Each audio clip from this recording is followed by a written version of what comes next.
broadcast of It's Time with Reverend Nathaniel W. Martin. Here's Reverend Martin. All right, Happy New Year to everybody, and thank you, Dr. Blackwell. And let me say Hotep Habaragani to my Africana Studies colleagues, contemporaries, and seekers after the truth all. And let me hasten on to say good morning, good evening, or good afternoon, but certainly never good night and never ever goodbye, because I have always found goodbyes personally traumatizing. My name is the Reverend Nathaniel Wayne Martin. I'm happy to greet you in the first broadcast for 2026, and I pray this new year, in spite of what the increases in the ACA are going to be for us. I trust this year will be good for all of us, that we will all overcome all of the problems, all of the predicaments, and all of the besetting tribulations that may come this year. I know every year is going to bring problems. At my age, I expect it. So I just pray that all of us will be able to overcome them. Again, I say again that my name is the Reverend Nathaniel Wayne Martin. I'm the pastor of the New Life Institutional Baptist Church here in the city of Los Angeles. Let me put this up just a little bit. And we are located at 8916 South Main Street, and we are being hosted by our sister church, the Shiloh Missionary Christian Church, of whom my good friend, the Reverend Dr. Della F. Holliness, is the pastor. And we're going to ask for your prayers for her. She's going to bury one of the pillars of the church. You know how, those of you that have been in pastorship or ministry, you know how that is when you got your supporters and you got your long-time supporters, and all of a sudden you get one of them passes away. It is a traumatizing, sobering situation. So you can imagine what Pastor Hollis is going through, and all of the church at this time. So keep us in your prayer as we go forward. Also, one of the icons of the gospel music industry passed on, it's been a week now, in the person of Dr. Richard Smallwood. He put out that last album, Total Praise, which all of the choirs all across the countries and around the world actually sing his music. I was blessed to be in one of his seminars that he conducted for a church here in Los Angeles, and he was there, and he trained the choir, and I was in the tenor section of the choir. Yes, I used to could sing then. But time passes on, but I have fond memories of being in his presence, and of him directing the choir. He came with his whole retinue of musicians and singers and everything, but he built a choir, and we did a performance that Saturday night. Yes, and I never will forget that. But anyway, he has passed on, and so one of the big stalwarts of the church and of gospel music, Dr. Richard Smallwood, has joined the ancestors. All right, this is a social justice offering, regardless of the fact that we just been talking about death, but death is common to all of us.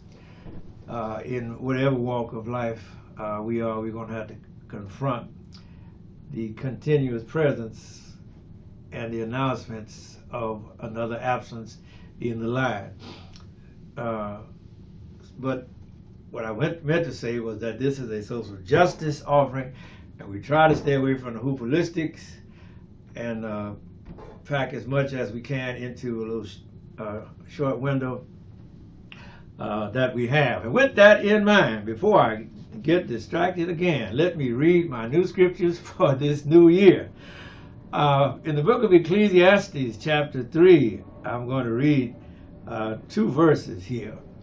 All right, and the first verse says, "That which hath been is now, and that which is to be hath already been, and God requireth that which is past." Now, you might remember that the world often quotes James Baldwin's thoughts on history and everything like that. Where he says history is prologue, the past is with us. Well, the Bible said the same thing, in a very more eloquent way, if I might add. Not to take away from James Baldwin. 16th verse. "And moreover, I saw under the sun the place of judgment, that wickedness was there, and, and the place of righteousness, that iniquity was there."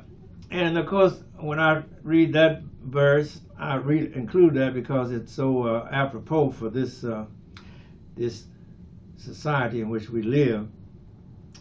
And so I'm going to keep my scriptures over in the New Testament and stop by Luke's house, Luke chapter 12.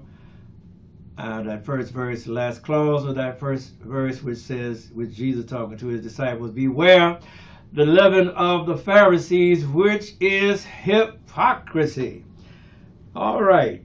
And then, of course, I'll catch all verse if we don't miss anything else. We got to always include this one. Amen. Ephesians chapter 6, verses 11 and 12.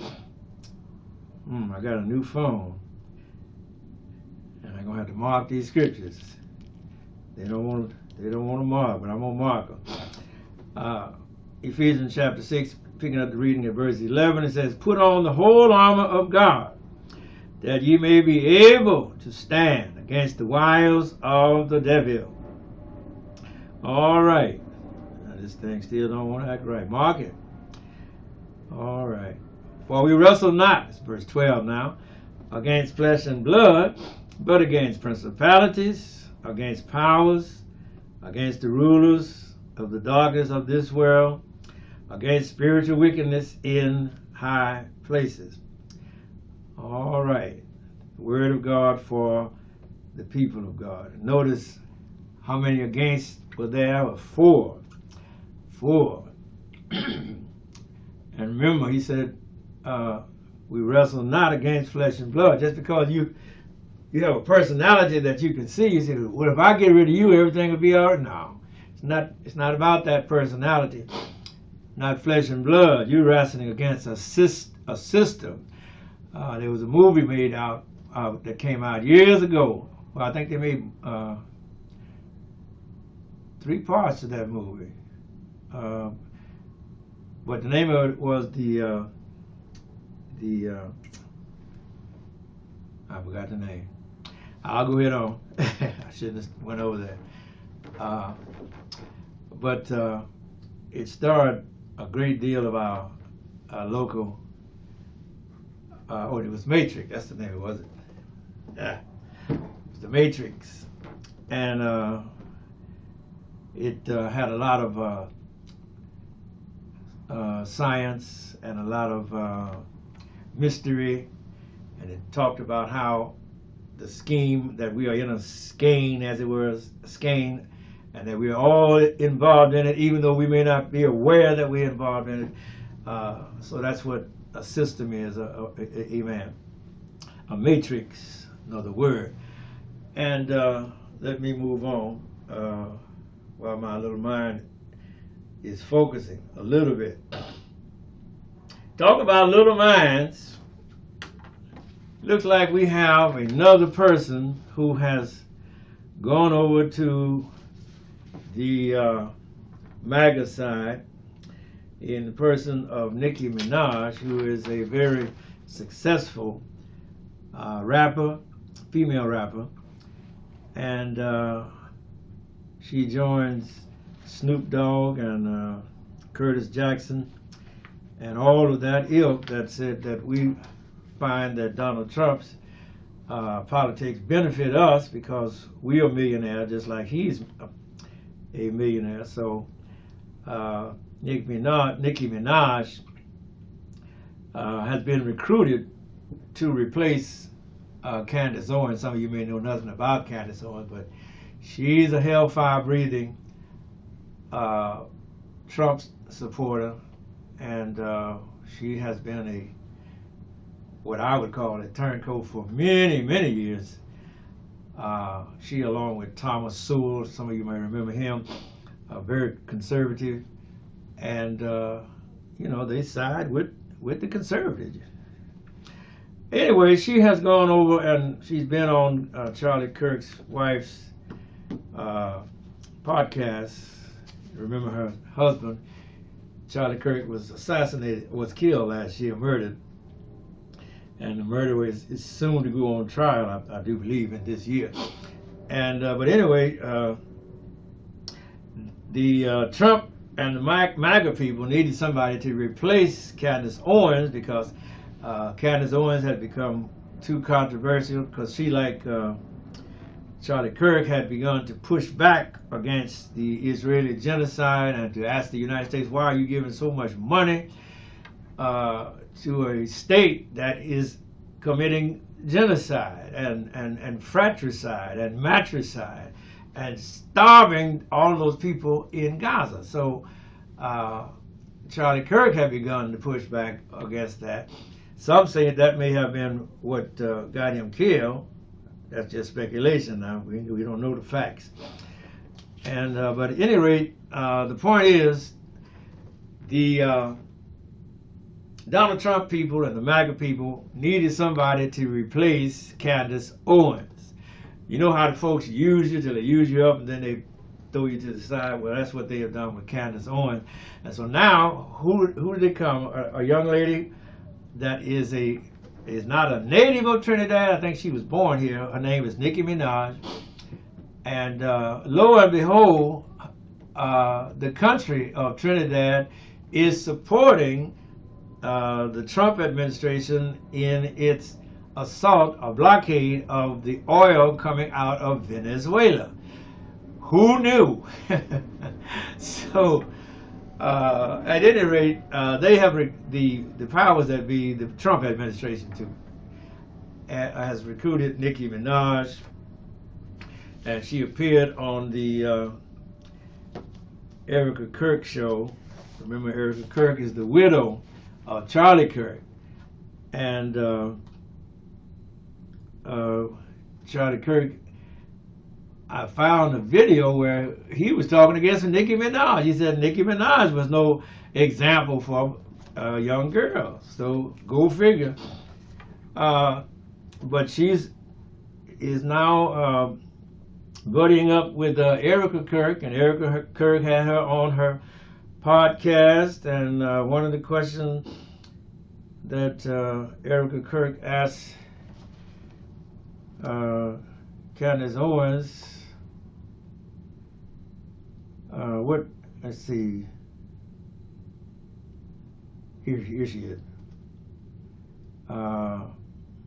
Question, with regard to the current administration, what has been the biggest surprise to you, or something that has been put on your heart that you have learned about the president and the vice president? All right.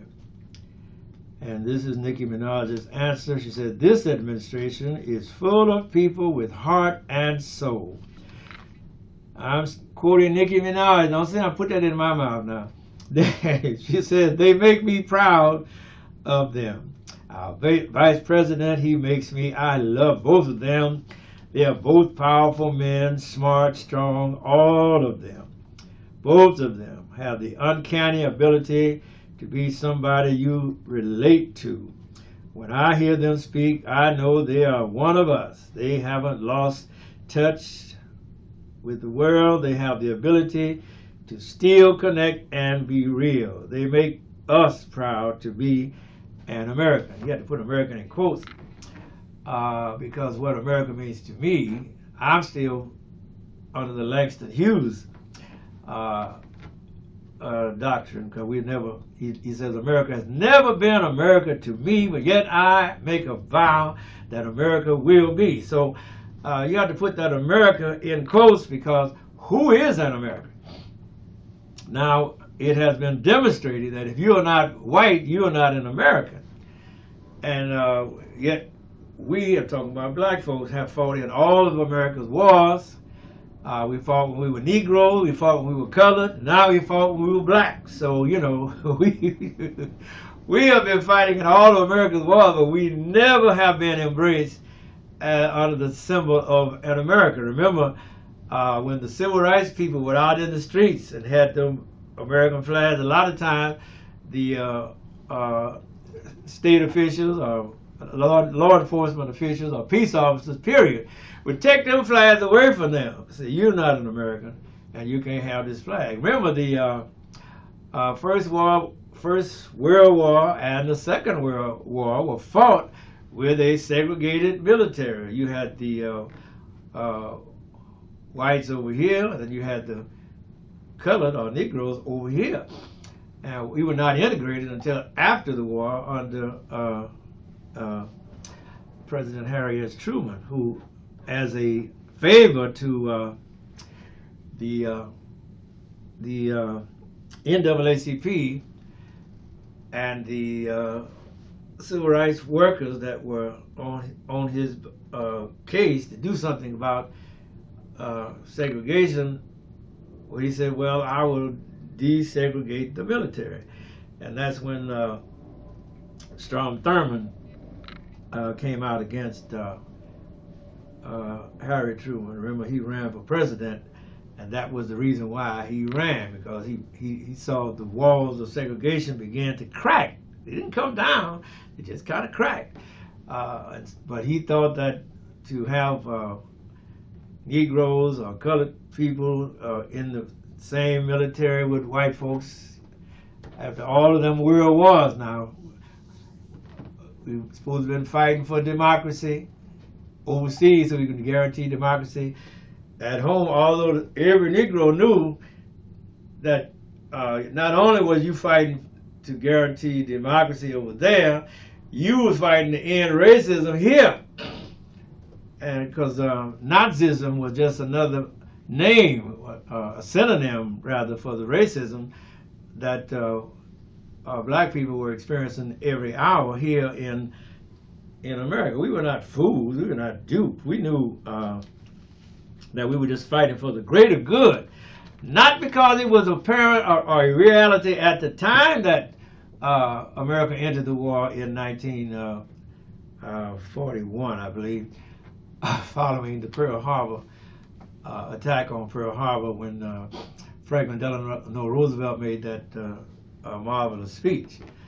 But we had we were under no illusions. I'm talking we as black people as a collective. We were under no illusions that we were going to receive any better treatment, but we were determined that we would demand better treatment.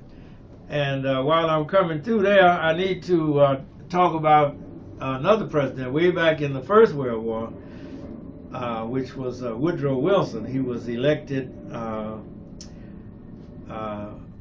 and the world was at war in 1914.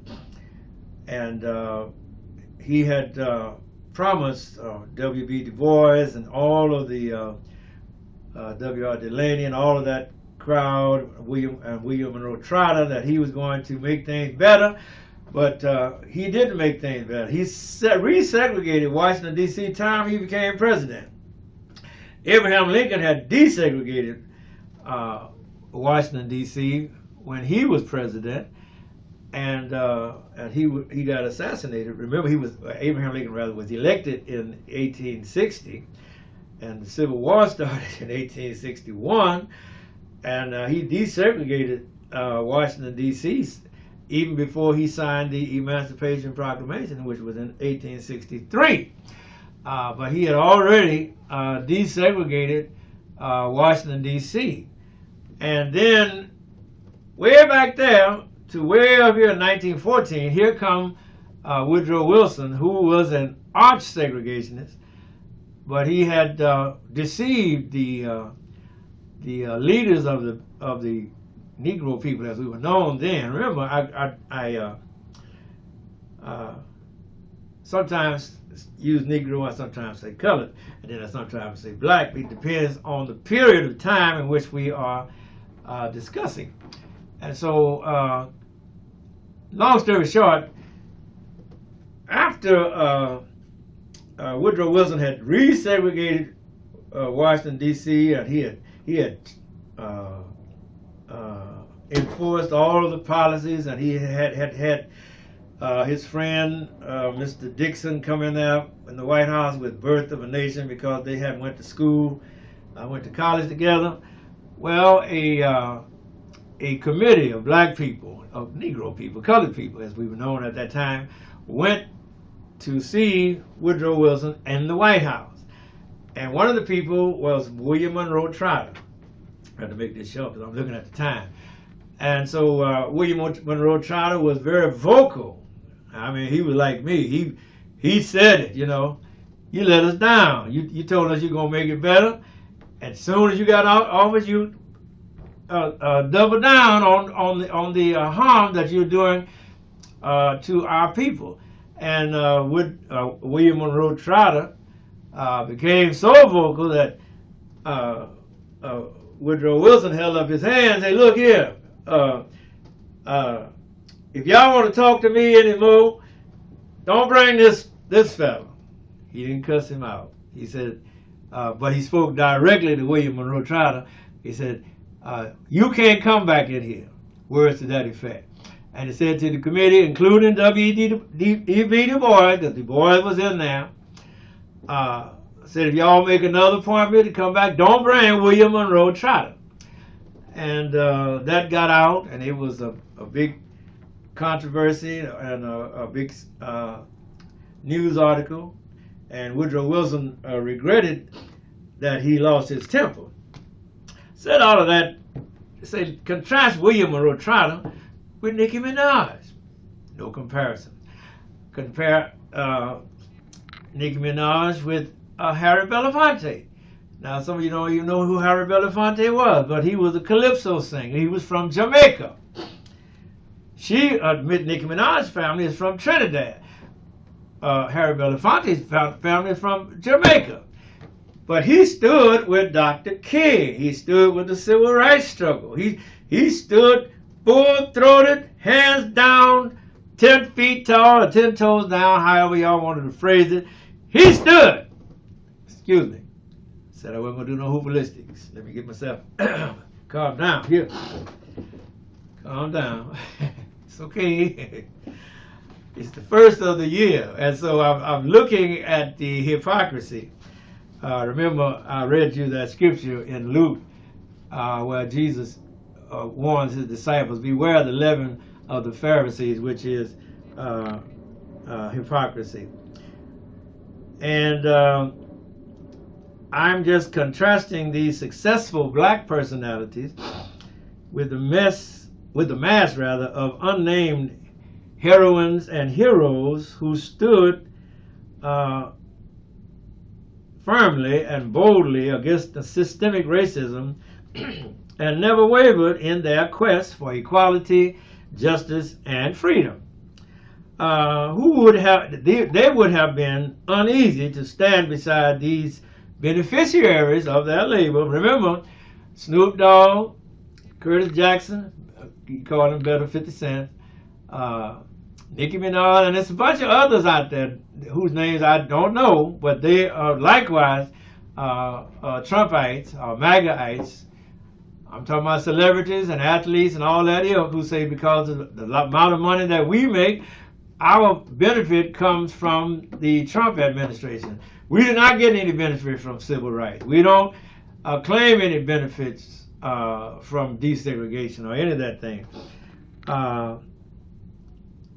But these early heroines would have been uneasy to stand beside these beneficiaries of their labor, who wantonly, cleverly, and deceitfully joined the crowd who only recently put down the fire hoses, but now write the laws that roll back all of our gains of the past 60 years. And yes, I'm saying between the Supreme Court, who are the real kings. Donald Trump is not a king. Them fellas on the Supreme Court, those are kings, because you can't put them out. They're the ones that are writing the laws that are overturning all of our civil rights gains. Notice, it's all about anti-blackness. Thank you, sir. Man, give me 5 more minutes. Anti-blackness is all right. Anti-Semitism is all wrong. Why is that? I move on. Let me see. The black personalities who now find that they identify with the oppressor because of tax breaks or promises would do well to look to the lessons of history. Maybe we need to ask what set you with earlier in their careers rather than be blindsided later on. We are like the wife who thought that by locking the doors for the night that she had locked the danger out, only to discover that she had locked the danger in through a treacherous husband or a spouse or significant other. The sense of betrayal is so keen because we nurtured the serpent in our bosom like a Snoop Dogg, and when we had thought to receive gratitude and goodwill, we find that we have been mortally wounded by one that we trusted. When did Nicki Minaj show any concern for the suffering of Christians right here in America? Was not George Floyd a Christian? Where is her love and concern for the suffering Christians of Sudan, which is another country in Africa? Excuse me, hoopalistics. What is Donald Trump's concern for that matter? Don't ever take your eyes off the ball. The purposes of Trump's bombing in northern Nigeria is to get into position, to get into Niger, then Mali, and ultimately into Burkina Faso. So the ultimate aim is to assassinate or overthrow President Traore, so Nicki Minaj would do well to see whom she is crawling into league with. I leave it there. And like you said, the geopolitical situation is always treacherous. Something that's just like a chess game. You got to be thinking 4 moves, or at least 2 moves ahead of your opponent, because he makes a move here, but his aim is to where? To get to the king road. And so this is Donald Trump bombing in Nigeria and claiming he's taking care of the Christians over there when he don't care nothing about the Christians here at home. Come on now. Said I wasn't going to preach, didn't I? No hoopalistics. All right, and so thus we conclude our first meeting for this new year. And as you can see, we have a lot to be wary about and to be aware of and to be cautious about. And people, personalities, sure, we buy their merchandise, we buy their CDs, their records, and we download their music and everything like that. But a lot of time, we're supporting people who really don't support us. And the earlier we learn that, the less naive we will be. And I think it's high time that we stop putting these entertainers and celebrities and athletes on a pedestal. I still think Deion Sanders would have done better to stay at that black college where he was than rather than go up there to Colorado. But like I said, he followed the money. All right. All right. But anyway, if you're working on a job and they don't want to pay you, in this new year, please be wise. If they don't want to pay you what you're worth, don't start with them. Don't work for them. Don't work for them. Thank you, Doc. We out of here. Happy New Year. Love you.